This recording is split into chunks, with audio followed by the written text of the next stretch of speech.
is your captain. Welcome to Flying Solo. Jared Polin, FroKnowsPhoto.com, and welcome back to Flying Solo, where I take 3 of your questions and give them some answers. This week's episode is brought to you by the FroKnowsPhoto podcast. Go to FroKnowsPhoto.com/podcast to subscribe right now. You can check out Raw Talk. You can check out Flying Solo audio. If you missed this in the car and you want to listen to it, it's there for you, Flying Solo and the Daily Fro. So let's get into the first question. We've got Chris Heffron. My question is more gear protection than gear related. I shoot a lot of open air festivals, Ren fairs, and things of that ilk. There should be a period there, Chris. After ilk, there should be a period. I am correcting you with my amazing English skills. But no, really, there should be a period there. Okay. Do you have any suggestions for weather protection from the elements or clumsy people with beer trying to keep the wet out and keep shooting? Now, if I was at a Ren fair and somebody was like, "Har, har, har, I'm drinking beer, merrily, merrily, merrily," and had elf ears and they spilled it on me, I would probably have to take out my big knife and threaten them.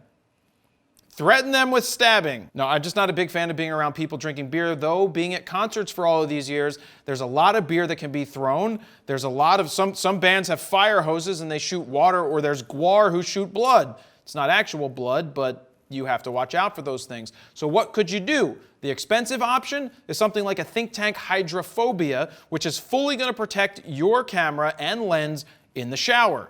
But just not the front element, of course. Your hand goes up in it like this, and you hold it. It could get sweaty. It could also create fog inside of your, just from your hand getting hot. It could also make things fog up. But there are cheaper options. Now, all the years that I've been at Allen's Camera or have gone to Allen's Camera, right by the register, there are these plastic bag condomy looking things. They are designed to go over your lenses. They have a drawstring at the end, a pull string that will keep it tight around the lens hood. It's plastic. It could be reused, not a lot, but it's also like $5 for a couple of them. So throw that into your bag, put those on your camera and your lenses if you feel you're going to be in a situation where somebody's going to be all merry and then throw their beer on you, and then you'll be protected. So that's what I suggest you can do. We've got Felicity Johnson. Good day, Fro. She must be from New York. Flick from Gurnong, Australia. That's close to New York. I have started a small business, Felicity Johnson Photography, FJP. Oh, it's not all of that. It's just Felicity Johnson Photography. Yeah, it's Flizzy. My name's Felicity Johnson, and I do photography, and I'm from Gurnong, Australia. Good day. Yep, that's right. And I've been doing photo shoots for friends, conference shoots, products, kids, not charging much, but valuable for increasing my experience.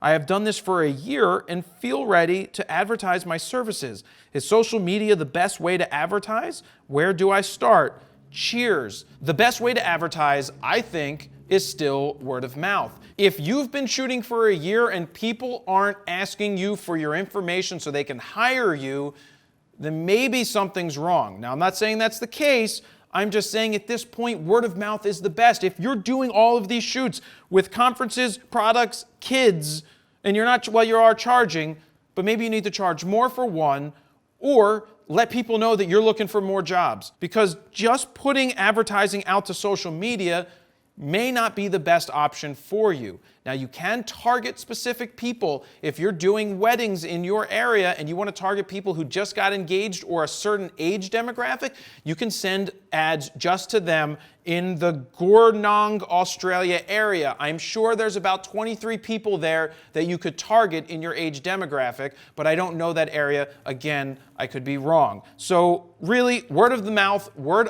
is the best, in my opinion. And if you can target the right people via social media, then yes, but word of mouth, nothing beats word of mouth. All right, let's move over to this one. We've got Jeremiah A. Mulford. I shoot with a Nikon D5500 and a Sigma 17-52.8. I do a lot of indoor event shots at hotels, and recently my camera has been having memory card issues no matter what card I use. Nikon hasn't been any help yet, so I'm thinking of upgrading between the D500 or Sony A6500. What do you think? Not against switching brand. Also, I only shoot RAW. Well, it's good that you only shoot RAW because that's the way to be. It's the way to go. And I stand by that, and I will stand by that for a long time. I don't think the Sony a6500 holds a candle to the D500 at all. The D500 is a pro-level body with great features that shoots fast, focuses fast, is a great option. Now, of course, the Sony a6500 does shoot fast as well, but it's in a more daintily small body with a really tiny viewfinder, and that is not something that I would say. If you said to me that you had like a D3300 or something and you wanted to go up to an A6500, sure. If you were saying, should I go for a D7300 or an A6500, I'm probably still saying the Nikon at this point, but between a D500 and an A6500, no. The Nikon's going to be better in just about all situations because that A6500 doesn't hold a candle to it. Now, I'm sure some people are going to disagree. That's fine. Leave your comments down below. Make them educated. Don't just tell me I suck. Prove I suck down below. And if you'd like to submit some questions for me to answer, you can go to bit.ly/FroCritiques to submit your questions. And that's where I'm going to leave it. Jared Polin, FroKnowsPhoto.com. See ya. To check out the last flying solo, go ahead and click on the left of the screen right here on that awesome video. To see another cool FroKnowsPhoto video, click on the right. Don't forget to subscribe, like, comment, share. That's it. Click on something.